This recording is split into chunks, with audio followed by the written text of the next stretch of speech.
And hello again, everyone. I'm Chris Lincoln. Welcome to Oklahoma Sportscene. Here on the second floor of the Wee Street Ice Center. It's nice and cool above the ice here. Come and join us sometime in this place. And of course, also features the Great Pucks Sports Bar. Let's take a look now at our show lineup, and it's a great one this week. We'll have special 3-segment parts with Joe Castiglione, longtime athletic director at the University of Oklahoma. He leads the Sooners this week into the Southeastern Conference. The University of Arkansas men's and women's track team busy in Eugene, Oregon with the U.S. Olympic time trials. We'll talk to their women's national championship track coach, Chris Johnson. And Clay Martin, just been named the Jenks athletic director. You also know as the NFL referee. Go back into our archives and pull that interview for you. Talks about what it's like to referee in the National Football League. But first, our exclusive interview. Right after the break, Joe Castiglione talking about the Sooners going to the SEC.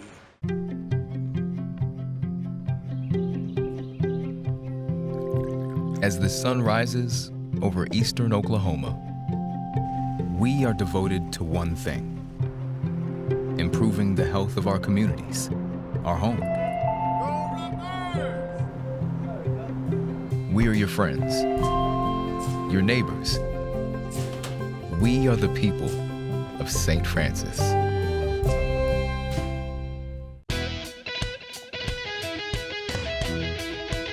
Winning action continues throughout the summer at Remington Park. Simulcast racing begins daily before noon from the top tracks across North America. Jackpot play is always available as the casino is always open. Mark your calendars now for the 2024 Thoroughbred season at Remington Park, starting August 16th and continuing through December 13th. Winning racing and casino play every day at Remington Park. Our story. It lives in Tulsa, where the spirit of the past lives alongside us and urges us on toward a vibrant future. Because our story is still being written. It's the story of Tulsa, told by the journalists who live it and love it. Whether it's covering our rich history, bringing you the hidden gems of the food scene, or following the action in local sports. And here, in the Tulsa world, is where it comes to life.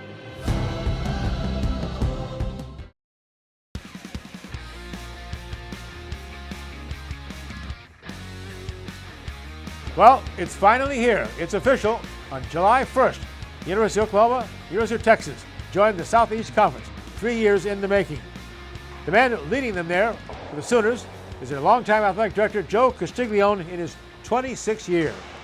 From his office on the OU campus in Norman, we did a long feature interview with Joe C., the Sooners sports leader. So, Joe, let's first go back. Talk about and reflect on your quarter century at the University of Oklahoma. You came here from the University of Missouri back in 1998. You inherited a proud program, but in decline, coming off 5 straight non-winning football seasons, poor facilities, and a program in debt. So how did you and your team turn things around?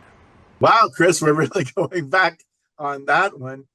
As we're recording this, I guess I'm coming up on my 26th anniversary, starting my 27th year. Actually, it's already underway, but in any event, that brings me back to just the whole process that took place with President Bourne and trying to get me interested in leaving the University of Missouri, where we first met years and years ago.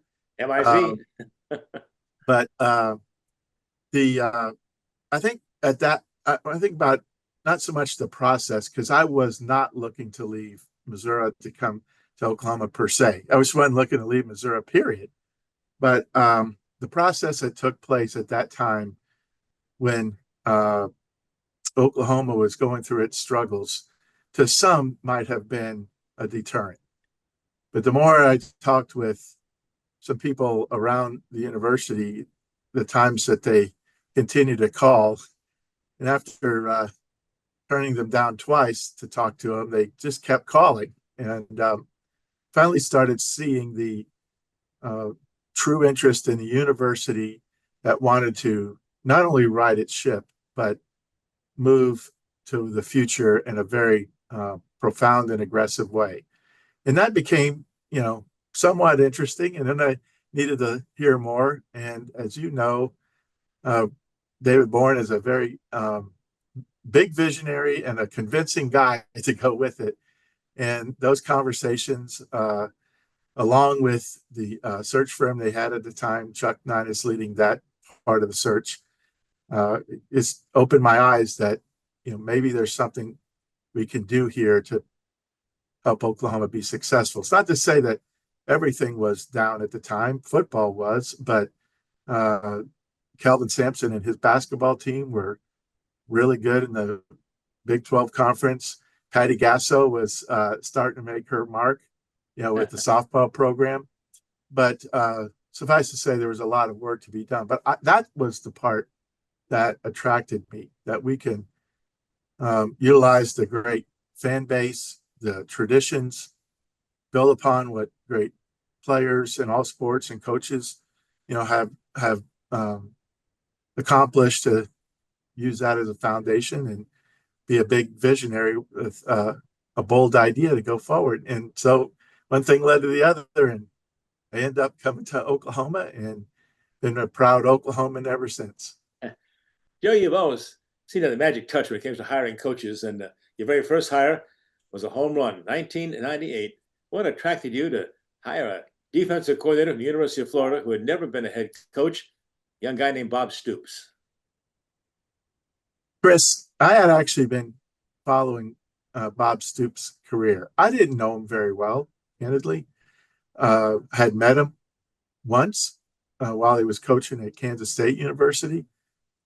Knew a number of people that knew him a lot better than I had known. And, they always say the AD has a working list of coaching prospects in their pocket. Well, you could look here, and I don't really have that proverbial list, but the euphemism of having an idea of people you would want to talk to if a job came open in a program one is leading. That's true. We sort of make these lists as we go. Never know if and when we'll need them. But Bob was on that list, and it just impressed me the first time. I liked him. He had confidence that just oozed. He had been a terrific player. Everywhere he went, he was a leader, a captain. He was that magnetism. So he spent probably the best personification of a teammate pouring into other teammates. And that's what made him and elevated him as a leader when he played. He was under the great mentors, played for Hayden Fry, coached under Hayden Fry, and then was part of the most historical turnaround in college football under Coach Bill Snyder at Kansas State, before leaving to go coach for the HBC, Steve Spurrier, and then be part of a national championship soon after his arrival. So I had been following him since really meeting him early in his Kansas State career. So it wasn't brand new for me to look at him. And I looked at other sitting head coaches, but he was the only real top assistant that I had on my list. And so he was, candidly, he was the first call.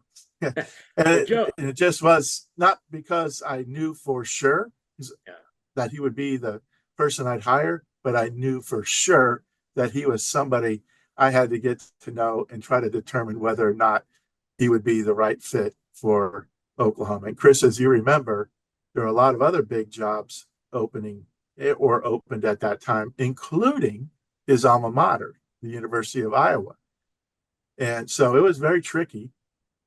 I know Coach Stoops had been offered a couple of head coaching positions prior to that year, and for whatever reason had turned him down. So whatever he was going to do, it was going to be very selective, and just felt like we had something special to offer here at Oklahoma. And to me, in my mind, it cemented it when I met him for the first time. We talked for several hours about everything you could think of that's important in a leader, somebody with a vision for how they'd want to run their program, how they're going to handle recruiting, scheduling. It was really a comprehensive conversation that gave me a glimpse to not only his intelligence, his IQ, his technical knowledge about football, but you could tell that he was very, very high in emotional intelligence. And that's what, ended up, really becoming part of the display of how he was so successful here at Oklahoma. The guy has uncanny senses about him, and it helped in teaching the player, whether it was a walk-on to, an elite player, hiring and developing a great coaching staff, and being the kind of person that you would want leading a program at a place like Oklahoma, because he knew how to engage a fan base and still does. The phrase program guy has fit him so well, and we're just blessed that he continues to be part of our program. I love him. That was 18 years together. That's probably not going to happen in college football anymore. Joe, how much did that magical 2000 season, 13-0, school's 7th national championship, impact not just the football program, but impact the university? It got you off to a pretty good start too. Yeah, no doubt about it. Chris, you've been around this program for a long time. You've covered it. You've been, close to Coach Switzer. You've seen it. You've been part of national championships and doing the coaches shows. You've seen it all and lived here in Oklahoma and been part of not only the community of Oklahoma, but covering it for notable television stations. And even when you were off doing your national stuff, you kept, a tie to Oklahoma. And so that this means a lot to the psyche of this state. It wasn't just a fan base that got excited because we had been down for a period of time and then won a national championship faster than most would have ever predicted, Coach Stoops' second year. But I think it was a testament to how we do things. We don't put those boundaries or impediments or try to say this is a 5 or 8 year plan, because you never know when things are going to happen in a certain way, and it gets you in a position where you could go after something sooner than you thought. But that probably, escalated the idea about Sooner Magic, that if everybody comes together to make something happen, great things will happen. And we've built on that ever since. And it led us into actually the year we were in the midst of the championship run, we announced a very bold vision for facilities. Yeah. And people criticized us for having the big launch the night before the Nebraska game. They were coming up to me, even at the event itself, telling me they should have picked a different game because they didn't really have a lot of confidence that we were going to beat the number one team in the country the following day. And, we picked that game on purpose because Nebraska in our league was the trendsetter, the goal achiever that had, come off several national championships in a row in the preceding years. They were the model, not just in the Big 12, but nationally. So we wanted to use that as, see what we can be if we do these certain things. And then, of course, the next day we go out and beat them 31-14. And then the place just lost their minds. But that was part of that Red October run in That's 2000. Right. And we went on and had some, still great games, tough games to play, including the Big 12 championship before we got to play Florida State for the national championship in our home away from home, the Orange Bowl. And so it was a springboard. We've played for many national championships since that time, Chris. Haven't won one. And I know for all of us, we want to win another one. And we're doing everything we can as college football continues to evolve. But Oklahoma is built to go for championships, and we're going to continue to do that. Come right back with Joe Castiglione to talk about a budget, about facilities, and much more with the leader of Sooner Sports, Joe Castiglione, right after the break. It's time. Time to get back to the basics. Time to meet up with family and friends. Time to play ball. It's time to cheer on your Tulsa Drillers. It's Hornsby time. It's Tulsa time in the heart of the city. It's time to fire it up. Founded in 1960, Ed Bashira's Formal Wear and Fine Clothing has been dressing gentlemen for over half a century. We are family owned and operated, offering premium brand tuxedos and accessories in our Tulsa store on South Harvard. Bashira's also does made-to-measure suits, sports coats, dress shirts, and slacks, and a top line of sportswear. We do tailoring on site to assure the perfect fit so you will look your very best for that special occasion. Ed Bashira's Formal Wear and Fine Clothing, an Oklahoma tradition. Indoor football is back, Tulsa, and season tickets are going quick. Don't miss Saturday night entertainment starting as low as $9 a month. The Tulsa Oilers indoor football team kicks off again in March, Saturday nights, 7 p.m. BOK Center. Season tickets are on sale now. Go to TulsaOilersFootball.com. That's TulsaOilersFootball.com. Get your season tickets now. Don't miss your chance to experience the fast-paced, helmet-hitting, pad-popping excitement of professional indoor football. TulsaOilersFootball.com. The Oklahoma Sports Hall of Fame, home of the Paycom Jim Thorpe Award, is a treasure trove of memorabilia honoring Oklahoma sports legends. For museum hours or to schedule a tour, go to oklahomasportshalloffame.org.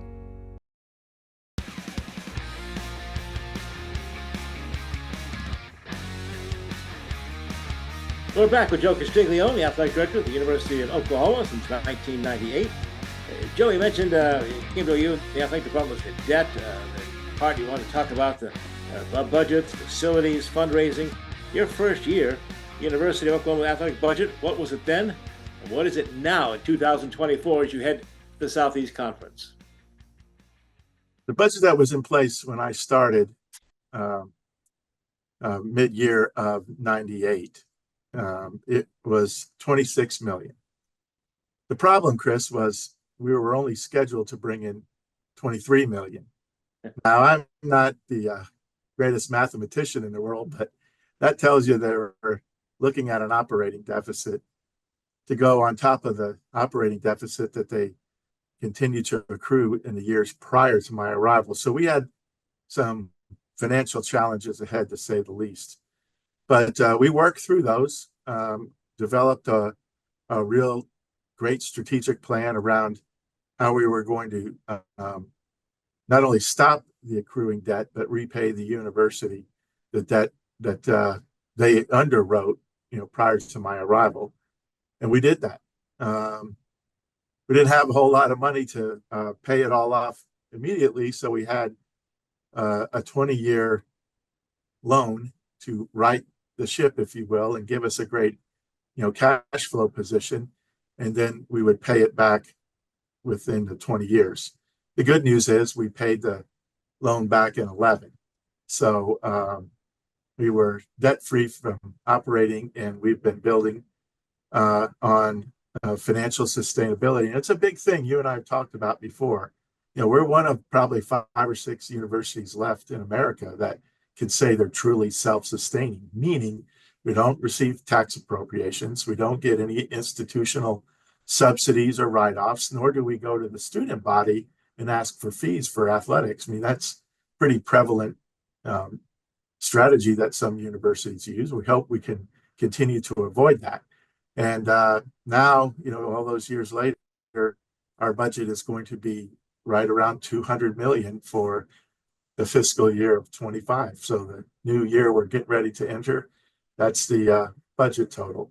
And we're still self-sustaining. Incredible. Tell us about, it's always a facilities war, it seems like. Since you took over back in 98, just incredible building development going on the Norman campus. Talk about some of the facilities improvements you see now and what's in the future. When I started here, we had several sports that didn't have a place to practice or compete. That's not good when you're at a place like Oklahoma. So we had to make it through some tough years getting just facilities for the teams to practice on campus and then ultimately be good enough for competition in the Big 12 and nationally. So parts of that is a facilities war, Chris, but parts of it is if you're going to have a program, you have to have the facilities to match the level of program an institution wants to sponsor.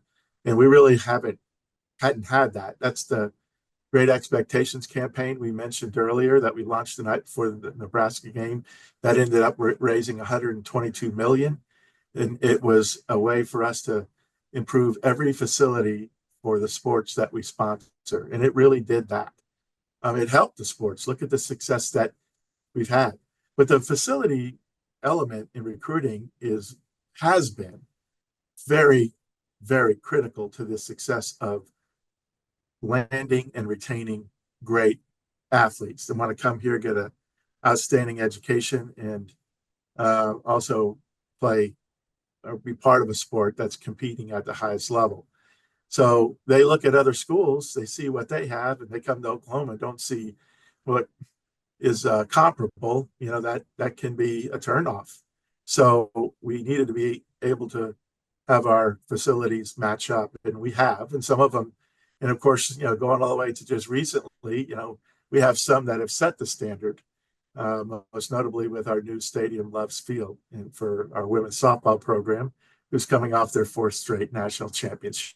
So you can see the investment in facilities have paid off because they are an investment in the athletes that we are recruiting or developing once they get here, and positioning them for sports, if that can continue, past their eligibility, or for getting them in the great spot for pursuing their livelihood once they have their degree. So that's going to always be a big deal, but it's changing now, Chris, as we, continue to evolve into the era of NIL. Now that's opportunities for athletes to consider that part of the equation when they're choosing between institutions. Well, Joe, you've always been a great supporter of women's athletics, and boy, has it paid off. OU national championships, softball, gymnastics, basketball. It's just amazing how the women's athletic department's really, really come on strong. It's investing in people, Chris. That's what it takes. And we continue to do that. We have superb coaches. We've been very fortunate to retain them here. They've created cultures that are the ones people want to be part of. And when they get here, they feel like they're being developed to their fullest potential, even some cases better than they even thought they could be themselves. And being able to compete against the best, and just the name of a gold standard head coach, obviously it's probably now in all of sports, and Patty Gasso, and certainly the most accomplished women's gymnastics coach in KJ Kindler. But Audra Cohen in women's tennis, she took the women's tennis team to Big 12 championships and runner-up nationally. We have our track program has done well nationally, even as recent as this past NCAA track championships, and they're positioned to be successful. We have new volleyball coach, a new soccer coach, golf. So we're really fortunate to have really great coaches, and of course, Coach Baranchek, who's just had back-to-back Big 12 champion women's basketball teams. So we're positioning our program to be successful in the SEC, knowing we're going into a group of very, very successful programs. So excited about that, along with our men's program. 114 conference championships under Joe Castiglione, and impressive women's basketball, 12, women's gymnastics, 15, women's softball, 22. So very impressive. Joe, we're going to come right back and maybe reflect on the years of OU's domination in the Big 12 Conference, and then take us on our path that got us to the Southeast Conference now. Right after this break here on Oklahoma Sports Scene. Stay with us. You've seen the billboards, you've heard the hype, and now it's time for the Wee Street Ice Center to open its doors and welcome you in. 140,000 square feet, 2 ice rinks, public skating, hockey, arcade, game simulators, and the largest sports bar and grill is sliding into Tulsa. It's the grand opening of the new Wee Street Ice Center, 43rd and Yale. Make your plans, get your skate on, or watch some sports today. The Wee Street Ice Center, now open and ready to serve you. Wee Street Ice Center, 43rd and Yale.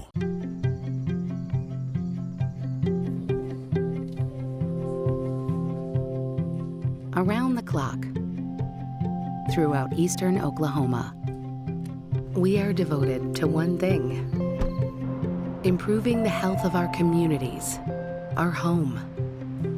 We are your friends, your neighbors. We are the people of St. Francis.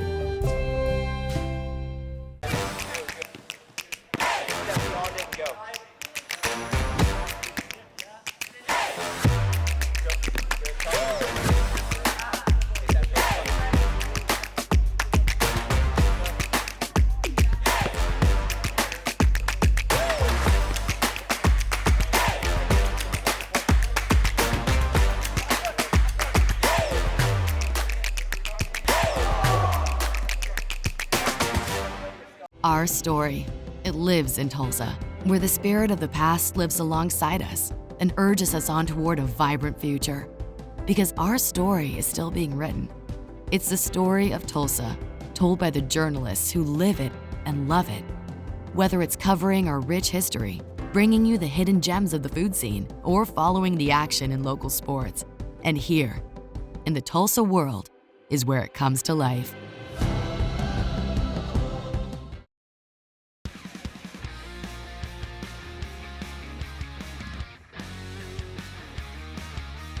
Welcome back to Oklahoma Sports Scene. Final segment with Oklahoma Athletic Director Joe Castiglione as we look now to the future and the Southeast Conference. And Joe, take us along the path that's taken, some 2-3 years to get from the Big 12 now, July 1st, to the Southeast Conference.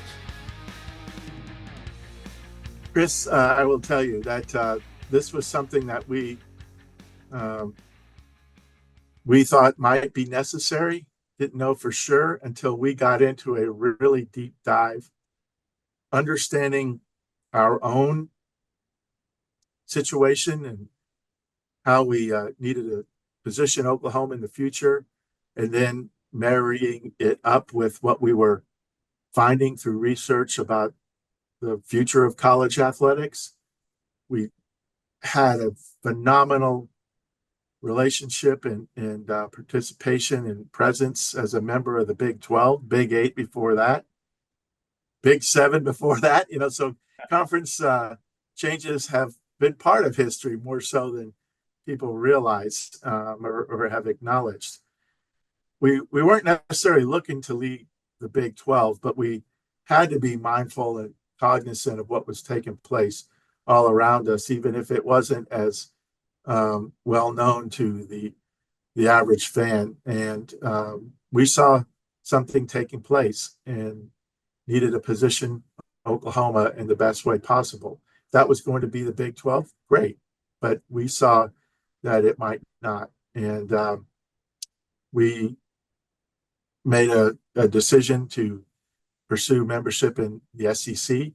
I think the two words that probably define the vision and view that we had of the world of college athletics, that our ability to be successful would be moving to a conference that was stable and provided financial sustainability.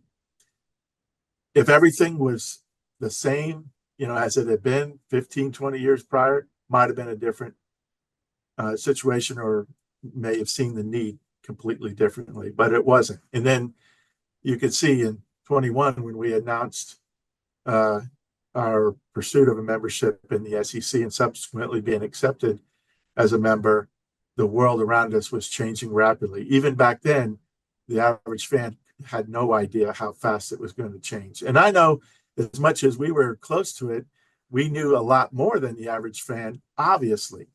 But now they see how the world has become chaotic and how disruptive it's been. And look, for leading Oklahoma, we needed to make sure that we were doing the right thing to position Oklahoma. It just so happened Texas was looking at it similarly. And so we knew it and knew what was taking place, where, let's just call it behind the scenes. And there are a lot more conversations going on with a lot of different people than you can say publicly. But we ended up going in together. And as much as we are fierce rivals, Oklahoma and Texas are inextricably linked forever. And there wasn't going to be a place we went or they went without the other. Joe, what are the projected financial benefits of the SEC compared to the Big 12? Well, they're significantly different. We're now processing what that's going to mean with an expanded college football playoff, which we saw as part of our research, knew that was going to happen at some point in time. Certainly the population base, the markets, the television reach is dramatically different in the SEC versus the Big 12. That also, because of that anyway, also adds a level of financial sustainability that we mentioned. With all the conference realignment that has taken place in the last several years, Chris, our move is different than the others. We happen to be in a state that's contiguous to 5 other members of the SEC. So we're now just expanding the the territory, if you will, to the west for the SEC, where some conference realignment have taken schools from states way far away from the really definitive footprint of the conference. Look at the Big Ten, for example. The schools have to fly over 3 or 4 states to get to their first opponent, or vice versa, that are conference members. And part of this is just maybe natural progression. I can't sit here and tell you that that's the last we'll ever see of conference realignment. Who knows? But we needed to make sure we're doing right for the University of Oklahoma in its long-term future, not a short-term decision by any means, but long-term. And whatever the world's going to be going forward, that's where we want our fans to think about. Long-term, this was without a doubt the right move for Oklahoma. And how much more does it mean financially, Joe? It's about a 20 million plus difference in conference revenue sharing. And what will it mean to the Sooner fans in terms of new rivals, new destinations, new trips, and of course fans coming into Norman too? I think you need both. We're going to be able to welcome, in most cases, an entirely new set of fans that have not even been to the state of Oklahoma, let alone an Oklahoma football game. So we know that the passion, the fan interest is going to be extraordinary. And likewise, it's not like Oklahoma is an unknown entity. We have a great brand ourselves. This is going to be able to marry the two together that make both brands even stronger. And Chris, I'll tell you this, it's been a natural, seamless fit. We have a lot of institutions, throughout the SEC footprint that are very much like Oklahoma. So our academic mission, as well as our athletic tradition, seems to come together in a very natural way. And we've had just a great sense of welcoming from everybody in the SEC, and now it gets real. So we're more excited about the days, weeks, months, and years ahead, about the competition, even launching our transition from the Big 12 to the SEC. We are doing this in a way to engage fans. We're going to be at Tulsa. We're going to be in Oklahoma City. We're going to be different places to try to engage our fans in the middle of the summer. But symbolically, we have a run, had the run the night before the launch called the Glow Run, and it was really symbolic to run towards the SEC. And the run is actually going to have well over 1,000 runners, and they'll finish in the stadium just before midnight, and there'll be fireworks as we open the new era of SEC. And I realize we're taping this right literally hours before that's going to take place. So that people, when they see this, it will already have happened. It will be very special. And of course, we've got all kinds of activities during the day on July 1st. Well, Joe, you're in your 26th year. You are the longest tenured athletic director in all of college athletics. Now, what is Joe C's future? Helping Oklahoma be successful. That's my number one goal, always has been and always will be. No plans on retirement right away? There's more championships to be won, We've got we've not only got a transition to manage, but we have some championships to pursue and keep recruiting the best and the brightest and reflect positively on not only our university, but the entire state. It's going to be a fun time. I'm looking forward to being part of it. I want to thank Joe Castiglione, again, great athletic director. We think the best in all of college athletics. And Joe's been fun through the years. Look forward to the SEC as well, and hanging around for a few more championships. We sure enjoy what you've done leading this Oklahoma program. Congratulations again. Thank you, Chris. I look forward to it and having more champions in the classroom too. We didn't get a chance to talk about that, but our athletes are performing well there too. So look forward to talking with you more. And Boomer Sooner. Boomer Sooner. Speaking of championships, we're going to talk to the University of Arkansas women's track coach, Chris Johnson. He's up in Eugene with the U.S. Olympic trials. That's coming up next on Oklahoma Sports Scene. Stay with us here. Indoor football is back, Tulsa, and season tickets are going quick. Don't miss Saturday night entertainment starting as low as $9 a month. The Tulsa Oilers indoor football team kicks off again in March, Saturday nights, 7 p.m. BOK Center. Season tickets are on sale now. Go to TulsaOilersFootball.com. That's TulsaOilersFootball.com. Get your season tickets now. Don't miss your chance to experience the fast-paced, helmet-hitting, pad-popping excitement of professional indoor football. TulsaOilersFootball.com. The Remington Park Casino is always open for jackpot gaming. The winning action never ends. Enjoy great food and drinks in the Bricktown Brewery, open daily at 11 a.m. Simulcast racing is offered every day, featuring North America's best tracks. Visit the Club Remington desk for player card membership and begin earning points and rewards. The jackpots are always flowing. The next one could be yours at Remington Park. The Oklahoma Sports Hall of Fame, home of the Paycom Jim Thorpe Award, is a treasure trove of memorabilia honoring Oklahoma sports legends. For museum hours or to schedule a tour, go to oklahomasportshalloffame.org.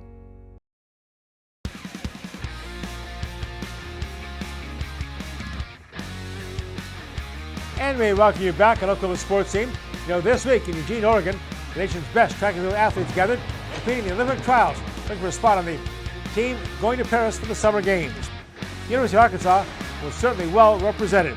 36 athletes that included 16 Razorback alums, 10 current Hogs, and 10 professional athletes who trained at the University of Arkansas.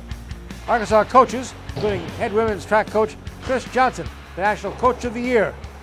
His women won both the indoor and the outdoor championships. He's also at the trials. We talked with him from Eugene, Oregon. First, congratulate him on his championships and his Coach of the Year honors. Thank you very much. Thank you very much. Thanks for you guys having me.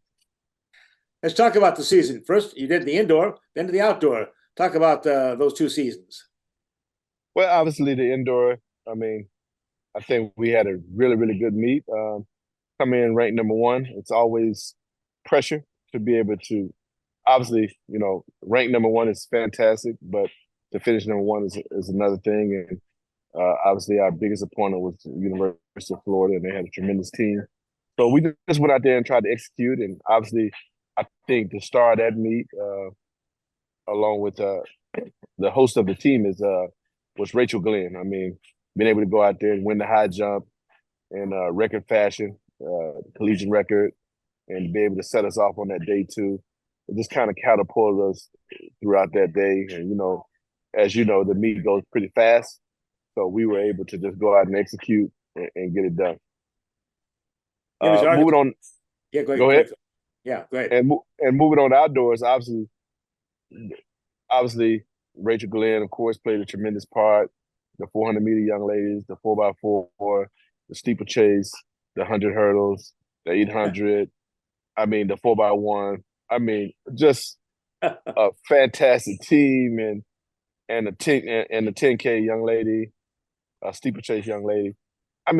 We had a complete team, and I just think that it's very important to just for everyone to understand that at Arkansas we always have a complete team, and I think we did it from every faction of the events, and to be able to put it together and be able to bat almost 1,000 on those 2 days is nothing short of tremendous, and the credit goes to the staff and these young ladies for going out there competing.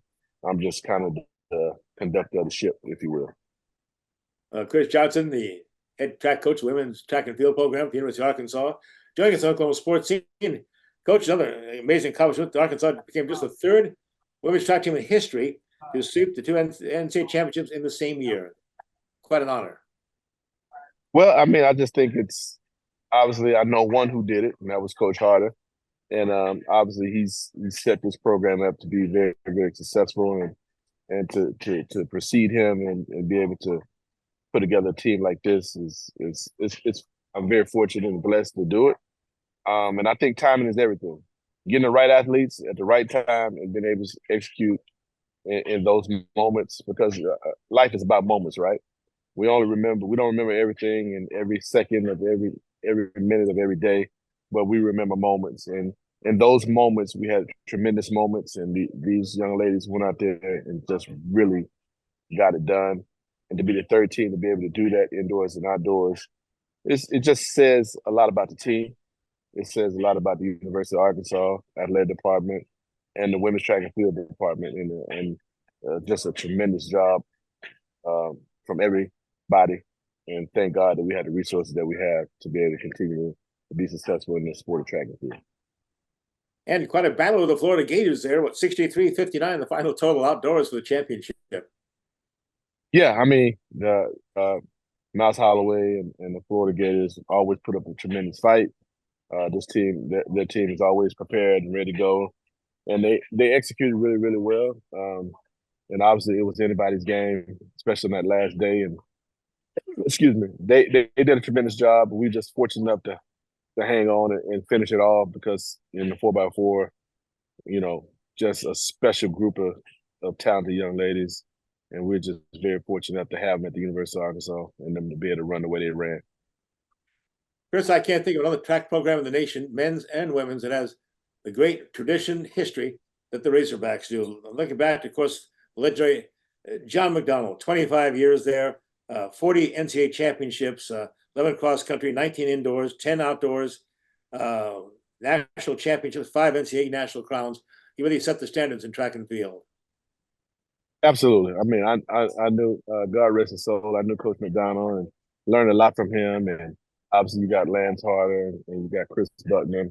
So you have a tremendous amount of successful coaches that won multiple national championships.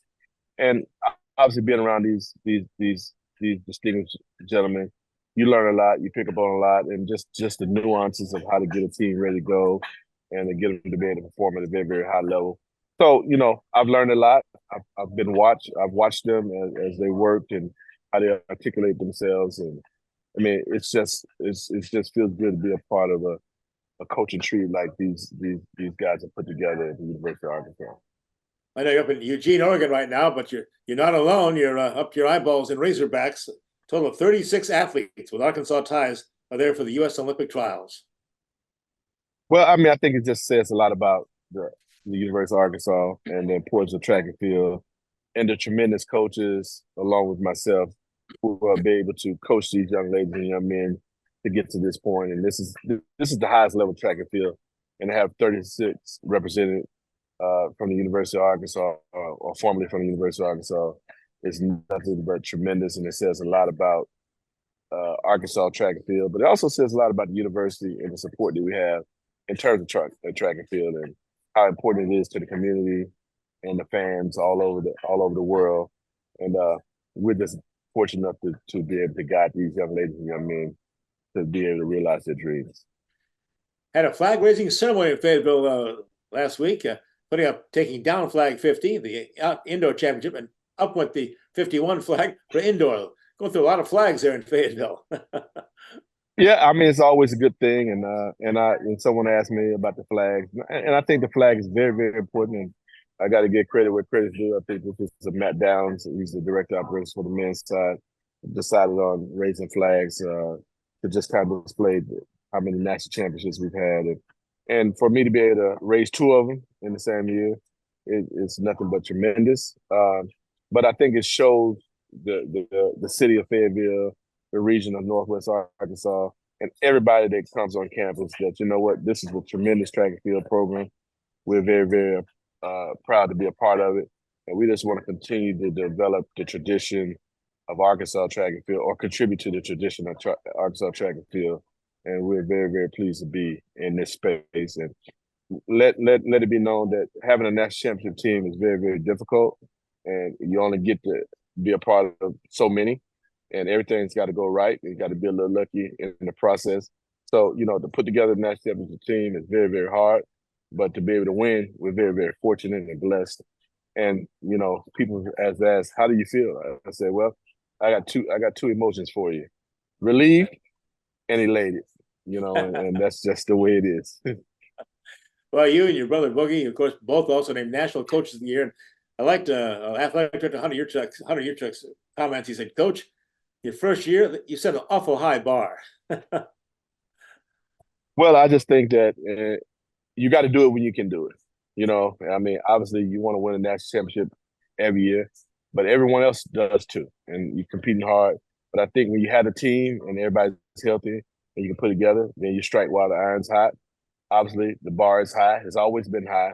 So we'll continue to try to reach those levels.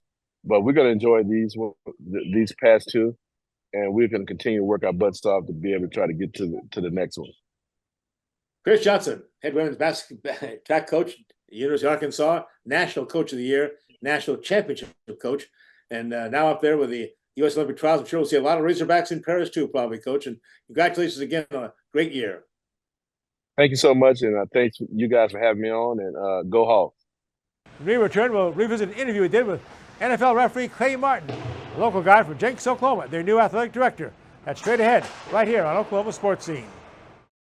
It's time. Time to get back to the basics. Time to meet up with family and friends. Time to play ball. It's time to cheer on your Tulsa Drillers. It's Hornsby time. It's Tulsa time in the heart of the city. It's time to fire it up. The Oklahoma Sports Hall of Fame, home of the Paycom Jim Thorpe Award, is a treasure trove of memorabilia honoring Oklahoma sports legends. For museum hours or to schedule a tour, go to oklahomasportshalloffame.org.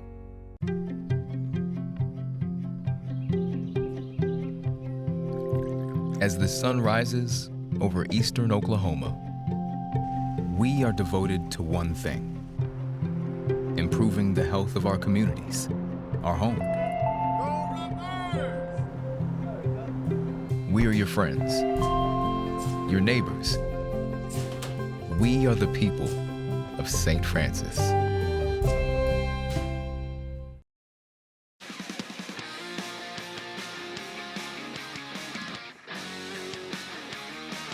Clay Martin, the former Jenks high school basketball coach, now their new athletic director, is going to be able to keep his other part-time job. That is a National Football League referee at the very highest level of the sport. This past season was Clay's 9th as an NFL official and his 6th wearing the white cap as the crew chief referee. Here's part of our conversation with NFL referee Clay Martin after this year's Super Bowl.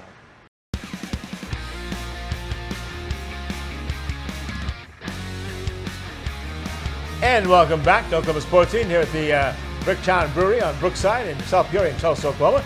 Joined by our good friend Clay Martin, just finishing his 9th season as a National Football League official, his 6th at the top of the group there wearing the white hat. Clay, you had a heck of a busy season, didn't you? It's always pretty busy, Chris. Thank you. It's good to be back with you and excited to talk. What an experience. I can't imagine all the travel and stuff, and you really had a full schedule too, didn't you? Yeah, I mean, it's normally once the season gets going, we do get 2 bye weeks a year, but between preseason and everything else, we're probably working 20 to 22 weeks. And a lot of people remember you, of course, and see, you can't let the Jenks logo go. Jenks head basketball coach. How's your son doing? Chase is doing great, thank you. He's still out at Wofford and lucky enough to be playing basketball there. And Shannon and I have been going out there every Saturday to watch him, and we're thankful for that. I was going to say, this is your off season. What does that mean for an NFL referee? Well, you know, I was fortunate enough to be mentored by Ed Hockley, and he thought it was very, very important once the end of the season hits to kind of de-escalate. And so I take about a month off from the Super Bowl, and then about spring break, I get going again. And what that means to me is open up the rule book again, getting a lot of video, start preparing the crew for next year with video clips, and then, you know, fitness is year round. Yeah. So let's talk about how you got into officiating. I would think you're a basketball coach around here, but you were involved in a lot of local officiating at the high school level to start? yeah, well, even younger than that, Chris. Yeah. You know, you start off just working mighty mites and up all the way up to, you know, freshman and JV and varsity, and was a part of the GTOA. And so I know we're always looking for high school officials in a lot of sports. There's such a shortage, but it's a phenomenal group led by Ethan Rowland, and was just fortunate enough to get a break after a couple years to get hired into Division I, and worked in Conference USA for 8 seasons, and then got hired in the NFL in 2015. Can't imagine the excitement of getting that call from the National Football League, huh? Well, you know, it's a day that I kind of remember, April the 9th, 2015 at 1:37 p.m. So of course. It's one of those things you just don't forget. Wow. And I was sitting there, and my cell phone, you know, got that caller ID, and I saw the 212 area code come up, and I thought maybe this is it. Yeah. All right, give us an idea of what it's like preparing you and your crew for an NFL game on Sunday or Thursday or Monday, Sure. whatever they are now. Yeah, I like those Sunday games because Yeah. we get a little bit more prep time. That's It's right. a quick turnaround when you work the Thursday game, but you know, it's a lot of work, not only for me, but from all the crew, and really the first half of the week is spent on finishing up the game we just worked, coming up with plays that we need to look at to improve on, showing good, you know, examples of a lot of good things we did for the crew. And the second half of the week, we're spending time on who we have coming up, and a lot of scouting's done. And so I spend a lot of time in video, and then you still got to work in the rule study and those things. But it's a, you know, a good amount of time just to prepare. Yeah, and post game. What is post game? I know you told me you have a laptop and you're watching video on the way back home. Absolutely. So I get on that plane, and it's time to start critiquing. You know, we're already getting critiqued by a lot of people. You know, 8 or 9 million watching it, and in the office, of course. But you know, get on there, and I really want to see our game at least once by the time I land here back in town, and start making notes. And because on Monday I'll start working with the office on our game and that evaluation process. Clay Martin, NFL official in his 6th season wearing the white hat. That, of course, is the crew chief. You're in charge of all, and you've got to be kind of a TV personality too. They coach you up on that too, don't they? Well, I've been told I could smile a little bit more by my wife, you know, and I say it's hard to smile when you're calling a penalty. That's right, you know, but she says I look a little serious sometimes, like I'm still coaching. But you're going to where the cameras are and where to play absolutely the camera. got to know where to look, and depending on the game, that could be a whole slew of cameras. But how you present yourself, how you communicate, obviously, is whole part of the production, and part of what we are evaluated on is how our game presents, and our crew takes a lot of pride in that. All right, tell us how you and who grades you and your crew.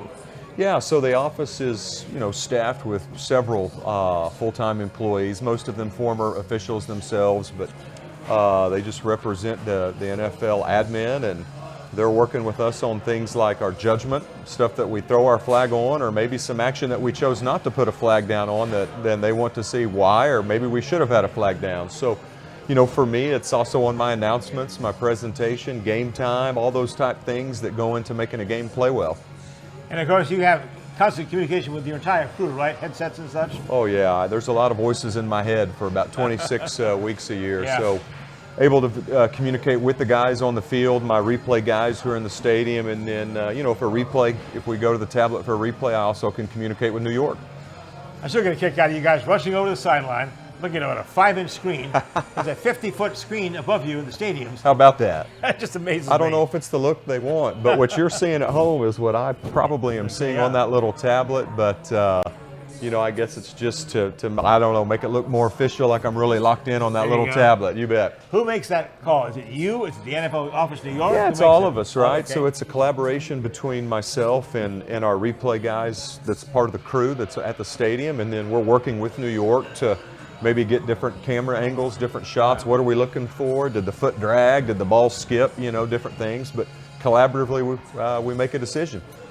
And I know it drives the fans in the stands crazy. I know you try to do it as quickly as you can, but even you must be concerned when it starts dragging out, it really stops the game in a lot of ways. Yeah, I mean, it goes back to, does it present well? And the idea is to get it right. And, you know, you can argue it a lot of different ways. You know, we don't have near as many reviews as college, for example. They can stop the game whenever they want. But I think for me, when it gets going that long, I have to start asking myself, okay, have we seen something clear and obvious to make a decision? If not, let's play some football.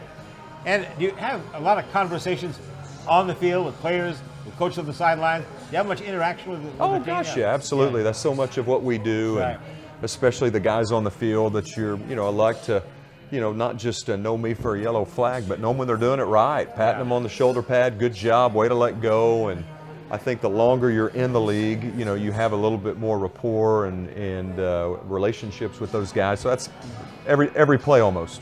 How much conversation before the game with the coaches about, hey, be prepared for this, we may try an onside kick, we may bring in a tackle eligible, and that got to be quite a story this year too in the NFL. Yeah, so I think, our coaches do a great job of preparing us for things that maybe we don't see every week, and we have meetings with them to go over and talk about things, but our coaches are really, really good, and, if they're going to do something unusual, they want it to work, and it's our job to, make sure that it's legal, and hopefully that they put us in a good position to evaluate it on the field. We'll be right back with a preview of next week's show. Stay with us on Oklahoma Sports Scene. The Remington Park Casino is always open for jackpot gaming. The winning action never ends. Enjoy great food and drinks in the Bricktown Brewery, open daily at 11 a.m. Simulcast racing is offered every day, featuring North America's best tracks. Visit the Club Remington desk for player card membership and begin earning points and rewards. The jackpots are always flowing. The next one could be yours at Remington Park. Indoor football is back, Tulsa, and season tickets are going quick. Don't miss Saturday night entertainment starting as low as $9 a month. The Tulsa Oilers indoor football team kicks off again in March, Saturday nights, 7 p.m. BOK Center. Season tickets are on sale now. Go to TulsaOilersFootball.com. That's TulsaOilersFootball.com. Get your season tickets now. Don't miss your chance to experience the fast-paced, helmet-hitting, pad-popping excitement of professional indoor football. TulsaOilersFootball.com. Our story, it lives in Tulsa, where the spirit of the past lives alongside us and urges us on toward a vibrant future. Because our story is still being written. It's the story of Tulsa, told by the journalists who live it and love it. Whether it's covering our rich history, bringing you the hidden gems of the food scene, or following the action in local sports. And here, in the Tulsa world, is where it comes to life. It's time to cheer on your Tulsa Drillers. It's Hornsby time. It's Tulsa time in the heart of the city. It's time to fire it up.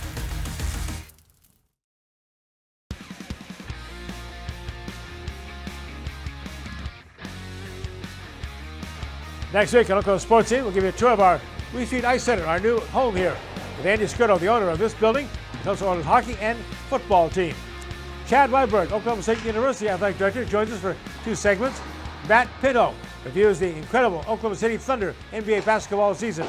And Rick Dixon, just retired as TU athletic director, joins us to reflect and look back. All that next week on Oklahoma Sports Scene. Until then, as we always remind you, be a good sport.